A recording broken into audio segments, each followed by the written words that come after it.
Kalian lihat ya, karena ini NP berarti mirip seperti ini seolah-olah NP PN kan seperti ini. Tapi apakah bisa kita untuk memodelkan transistor? Apakah transistor bisa kita buat seolah dua diode bertolak belakang gini? Tidak bisa ya, karena transistor itu harus mengalir dari C ke E. Sedangkan ini di reverse bias, jadi tidak mungkin harus mengalir dari C ke E kalau model seperti ini. Jadi salah. Oke, kemudian operasi bipolar transistor tadi udah ya. Transistor itu dia bisa jalan atau aktif out bias region jika seperti ini. Ini lebih positif, C lebih positif pada B positif pada E. Makanya bisa kita kasih baterai seperti ini ya, agar dia aktif. VBE itu berarti tegangan basis ke kolektor. Oke, tapi apakah ini bisa berfungsi? Ya, rangkaian ini tidak bisa berfungsi. Dia tidak banyak gunanya gitu, walaupun dia masuk pada daerah active region. Maka rangkaian baterainya kita susun seperti ini. Nah, jadi rata-rata rangkaian baterai itu rangkaian transistor, jadi model-modelnya seperti ini. Jadi mana kapasitor emitor kita berikan tegangan ya, sumber DC, kemudian basis emitor juga kita kasih bar DC bias nanti. Sekarang kita lihat apakah ini masih aktif jika disusun baterai seperti ini. Kita gunakan aja KVL ya, KVL ke sini ya.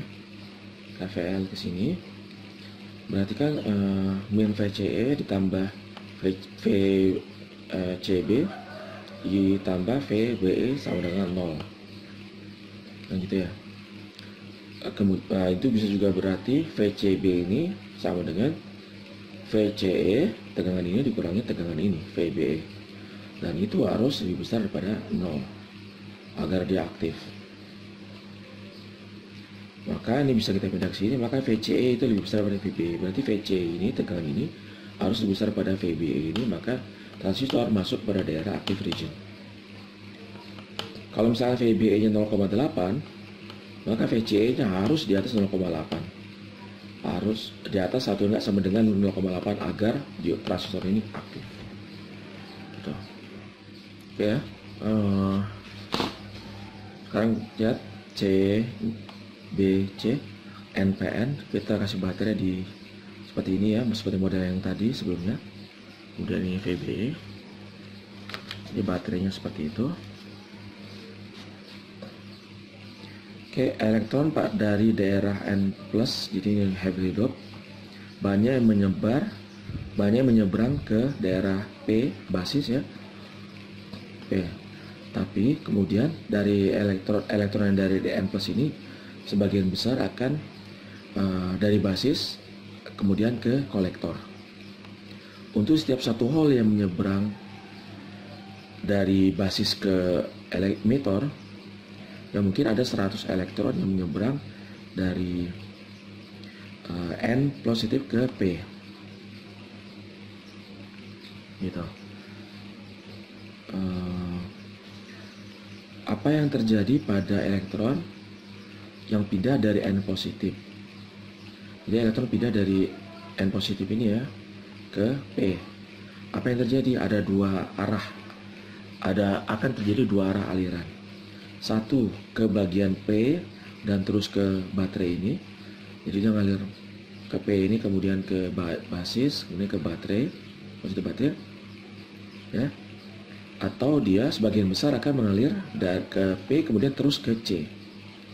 Kenapa kok basisnya yang ke basis elektronnya sedikit, kita terus langsung ke C? Ya karena basis ini tipis sekali ya, basis tipis sekali sehingga dia lebih mudah langsung menyeberang ke C daripada dia harus keluar dari P ini kemudian ke kutub positif baterai VBE, gitu. Resistansinya ke VBE jauh lebih besar daripada jika dia elektron nyebrang ke kolektor langsung, gitu.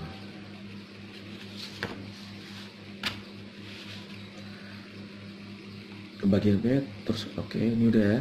Resistansinya lebih kecil kalau dia nyebrang langsung dari N positif ke P kemudian ke N, karena B itu sangat tipis. Hampir semua elektron dari N positif menyeberang muncul di kolektor. Hanya sedikit yang sampai ke basis ini. Ini efek dari akibat external injection elektron dari N positif ini. Jadi kalau kita tadi sebelumnya udah belajar udah diperkenalkan external injection ya. Kalau ada elektron pada daerah reverse bias, ini ya reverse bias kan daerah ini, maka elektron itu akan langsung dilompat ke bagian N-nya. Begitu. Jadi kalau yang mana tadi?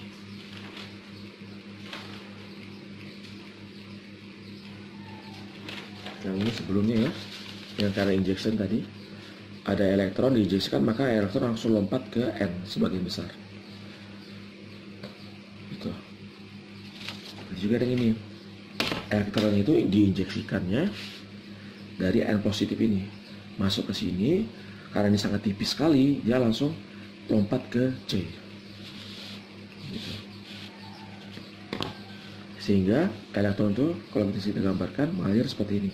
Dari E sebagian besar akan langsung ke kolektor. Nah, ini bisakah menjadi VCCS atau bisakah menjadi ampli? Bisa. Oke, misalkan pertanyaan, menggunakan mekanisme apa ya elektron mengalir ke basis, apakah secara drift atau diffusion? Karena basis itu sangat tipis sekali, basis ini ya sangat tipis sekali, yang ini tipis sekali, dan memiliki titik tegangan medan yang sangat kecil, maka arus drift akan diabaikan, sehingga arus yang mengalir dari elektron ke basis ini ya, yang arus ini itu merupakan arus diffusion, bukan arus drift. Kalau kita gambarkan seperti ini ya,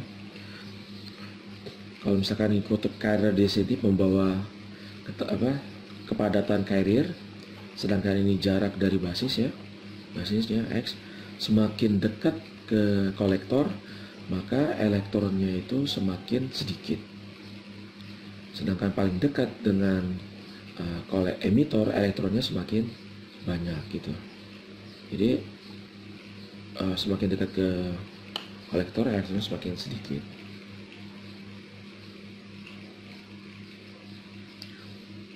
Apa yang terjadi jika VBE nya kita naikkan? Jadi kalau tegangan ini kita naikkan ya, VBE ini kita naikkan, apa yang terjadi? Jika VBE dinaikkan, karena VBE merupakan tegangan forward dari forward bias junction, maka arus elektron juga akan naik. Semakin tinggi elektron yang nyebrang ke kolektor, maka semakin tinggi elektron yang nyebrang ke kolektor. Ya, jadi saya ulangi, jika VBE kita naikkan, maka semakin tinggi juga elektron yang nyebrang ke kolektor. Jadi kesimpulannya, jika VBE dinaikkan, arus kolektor juga akan semakin besar. Begitu ya. Untuk menaikkan arus kolektor, naikkan VBE-nya. Nah, arus IC ini nanti kita akan fokus ya, kalau kita ingin membuat VCCS. Jadi sebenarnya walaupun IC naik, arus IE akibatnya otomatis juga naik gitu, dan IB juga naik. Kalau VB kita naikkan, berarti IC-nya akan naik, di samping IC naik, arus IE dan IB juga akan naik. Oke, misalnya kita buat grafik ya, gimana sih perubahan arus IC terhadap VBE. Ini ada VBE, sumbu VBE, ini sumbu IC.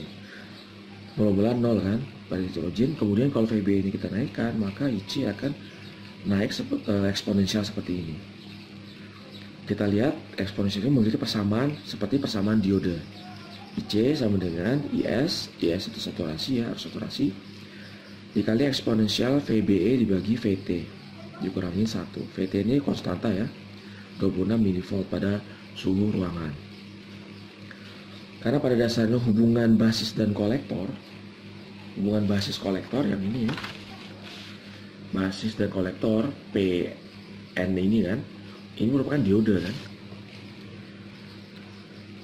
Pada dasarnya merupakan hubungan diode. Saat diode di forward bias, maka akan muncul arus forward, dan sebagian besar di elektron yang menyeberang ke bagian P akan sampai ke kolektor, sehingga persamaan IC mirip dengan persamaan diode. Jadi gitu ya. Jika ada elektron dari emitter ini ke sini, sebagian besar akan nyampe ke kolektor ini. Gitu. Jadi persamaannya mirip dengan persamaan diode. Ya, kalau FEB-nya dinaikkan, maka IC-nya juga akan naik. Kalau diode kan berarti ini VD ya, tegangan diode. Kalau transistor ini berarti tegangan VB. Gitu. Lihat, arus yang mengalir pada kolektor sebagian besar berasal dari emitter, sebagian besar. Sedangkan basis itu hanya sedikit sekali.